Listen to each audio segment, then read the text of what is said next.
bidzikri hadimil ladzat.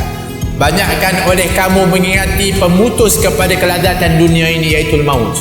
Bermakna kalau kita sedang seronok, cuba ingatkan kematian. Kenapa?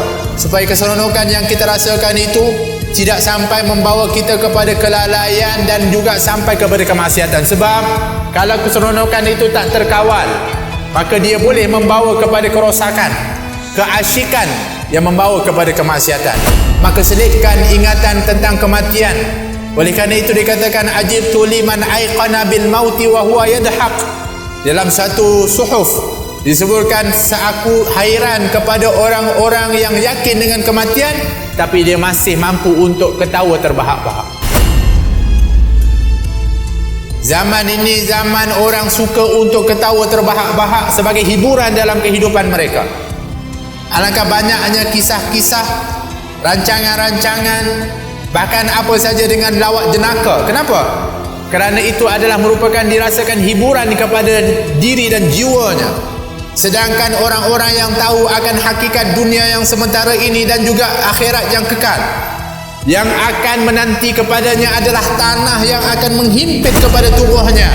Mampu tak lagi agaknya dia akan ketawa ketika mengingati bahawa dia akan baring nanti di atas di dalam perut bumi itu, ketika mana tak ada lagi tilang yang empuk, tiada lagi yang disebutkan daripada kata-kata dan juga daripada apa yang dia boleh dengar, kecuali ketika itu adalah merupakan penemannya adalah kegelapan. Tanah yang akan ditimpakan di atasnya, yang akan datang adalah dua malaikat yang akan bertanya akan soalan kepadanya. Demikian ngerinya kehidupan barzakh yang dijanjikan oleh Allah Subhanahu wa taala.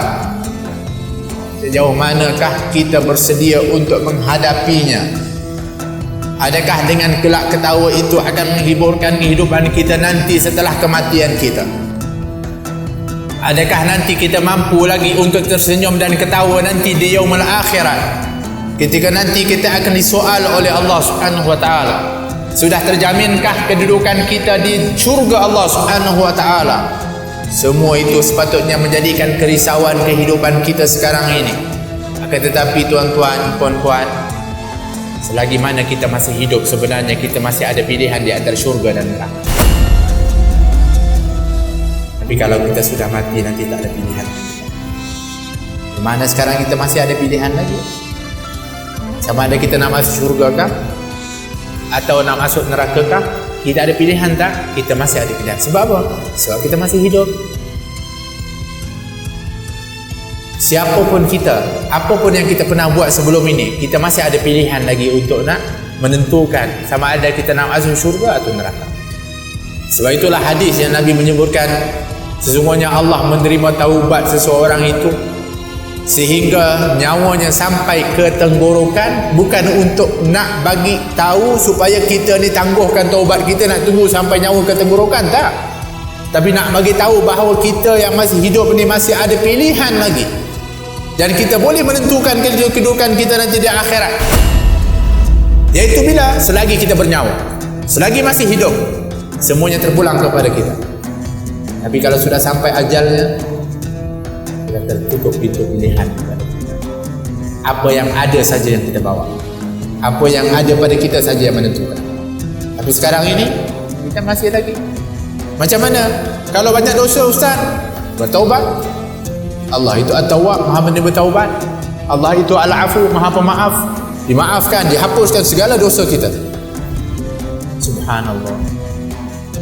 Kemudian amal saya tak banyak, sisa-sisa yang kita masih ada kita beramal. Kita umat marhumah, umat Nabi Muhammad, beramal sedikit, ganjarannya banyak diberikan oleh Allah. Solat subuh, sebelum subuh dapat dunia dan seisinya. Solat tahajud di waktu malam, alangkah besarnya ganjarannya. Pahala berjamaah berganda-ganda diberikan oleh Allah Subhanahu wa taala. Subhanallah. Tak ada istilah terlambat. Selagi hidup, kita masih ada lagi masa untuk menentukan di mana kita. Oleh kerana itu tak ada masa untuk kita tangguh lagi. Oleh kerana itu banyak mengingati kepada mati.